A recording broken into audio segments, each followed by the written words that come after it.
kábíyèsí ẹbí wípé kí wọ́n pè é. Ṣé rí nǹkan tó ń bí mi inú pé ṣe ló dà ní pé ẹ̀ ń fi àwa ọba ẹ̀ ń fi wá catch cruise, ẹ̀ ń fi wá ṣeré. Èèyàn arábìnrin kan bóyá èyí ló ń bá jà bóyá ọkọ yín àwa ò sí social media púpọ̀, iṣẹ́ ìlú ti pọ̀ jù fún wa. Wọ́n ní pé èèyàn yẹn ń bu yín ẹ̀yin náà ń bu, ló wá bẹ̀rẹ̀ sí ní máa bú kábíyèsí wa.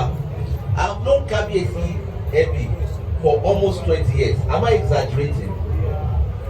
I've known him for more than 20 years. He's a man of impeccable character. Kéèyàn kan wá ní láyà kó wá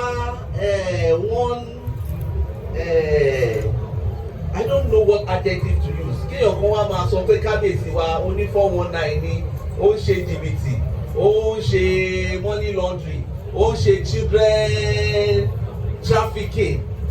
Those are unguarded statements. You understand? We cannot keep quiet about that. And the fact that Ebi decided to go on with this Oye means that he has so much love for the two of you. Unquantifiable love. And the only reason why all of us we have stayed back, and I want to tell you guys, if somebody has shown so much love to you, please show the love back. Because this defamation is too much. I want you to say it, I can't bear it. You don't come by don't come by about 1 hour 30 something minutes. Olórí tún jí mi pé nǹkan tí mò ń gbọ́ yìí kan mú tún gbọ́ ló ṣàfihàn sọ̀rọ̀ wọn. You know, one very I don't know how to describe the woman. So tẹ́ bá ń bára yín jà ẹ bára yín jà o, ẹ má fi wá sínú ẹ o. Because one insult to one of us is insult to all of us. Because this is our own institution, traditional institution. It is a noble institution.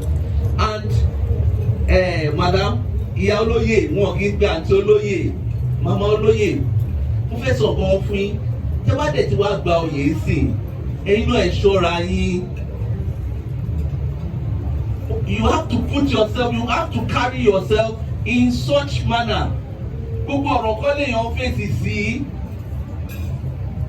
Àwọn èsì tẹ́ fún tatúrí láàárọ̀ yìí lọ́rọ̀ Gistlover gbogbo ẹ̀ yédè ti pọ̀ jù. You understand? Rọra, because tọ́ba máa wá identify yín sí wọ́n máa identify yín mọ́ kábíyèsí ẹbí.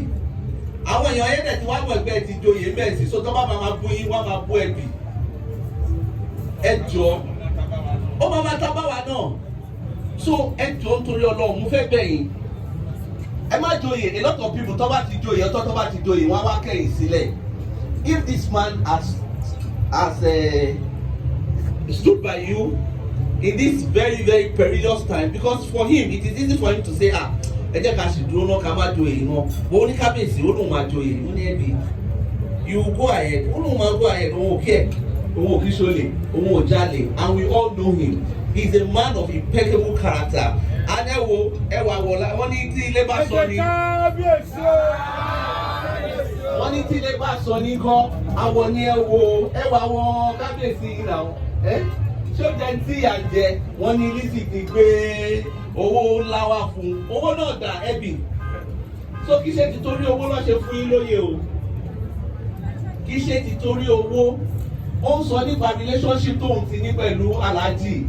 Ó dẹ̀ sọ pé òun náà ti mọ̀ yín náà, and that you are a kind-hearted person. And honestly, I told my wife, you have a very wonderful personality. I've not met you before, but it's not what I have seen. When I get about this sort of on social media, attitude because this is a pleasant person, and I feel very pleased and happy, and I can say I don't have any reason why anybody should not honor you in this manner. Thank you so much, sir. So I join you. Don't forget Idena community. This is 1st year anniversary. What of human mobile need development to Bawasilo? Come back and ask Kabisi, how can we help you? Help him with your connection, help him with your contacts, help him with your money. Alhaji olówó ni yín. Ẹ wá kọ́kọ́ sí Idena. Ask him about the youth of Ideno. How can you help the children and the youth here in Ideno? Àjọṣepọ̀ ẹ̀yin àti kábíyèsí kò ní bàjẹ́ o. Because mo gbọ́dọ̀ mọ̀ sí kó jẹ́ kí n kọ́kọ́ sọ̀rọ̀ yìí ni pé so that tá bá bẹ̀rẹ̀ process tá bá ti bẹ̀rẹ̀ sí ní máa jò yóò lè má wà easy mọ́ láti ṣe. Ìbá ọ̀rọ̀ mi ò tú bẹ́ẹ̀ lọ o. Oyè iná àmọ́rí o. Ọlọ́run á jẹ́ kó yẹ yín o. Àjọṣepọ̀ ẹ̀yin àti ìlú Ìdẹ̀nà àti kábíyèsí Ìdẹ̀nà kò ní bàjẹ́ o. Kábíyèsí o. Wọn kì í pàtẹ́wọ́ fọba ẹ ṣe kábíyèsí lórí adé o. Bàbá ẹ ṣe àdúpẹ́ o. Ètò ń tẹ̀síwájú. Ìyá olóyè àti bàbá olóyè ọ̀rọ̀ tẹ́ ẹ̀ṣẹ̀ gbọ́tọ̀ yìí kò yàtọ̀ sí ọ̀rọ̀ ẹni.